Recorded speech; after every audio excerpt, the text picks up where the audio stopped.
ఏమైంది సోదరా? ఏమైంది? అనర్థం జరిగింది. ఏమిటి అనర్థం? ఏమైంది? నేను కన్నయ్య పుట్టిన విషయం స్వయంగా నేనే దర్బార్లో చెప్పొచ్చాను. ఎందుకంటే నాకు ఈ విషయం గురించి తెలియదు కాబట్టి.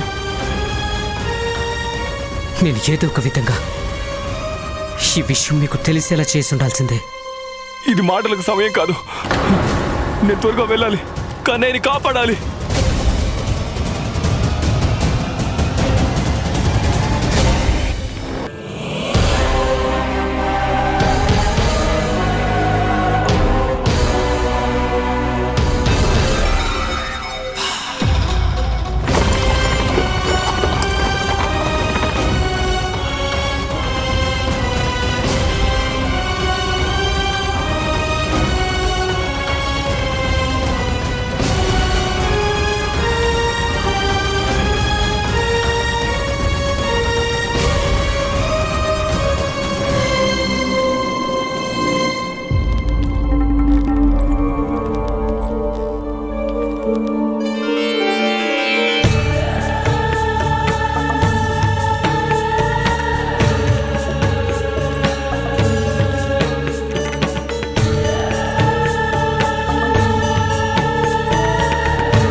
నేను కూడా తనంత అందంగా ఉంటే ఎంత బాగుండేదో కదా.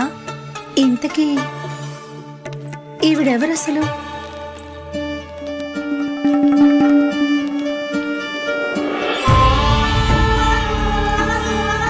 ఆ రూపలావణ్యాల్ని చూడు.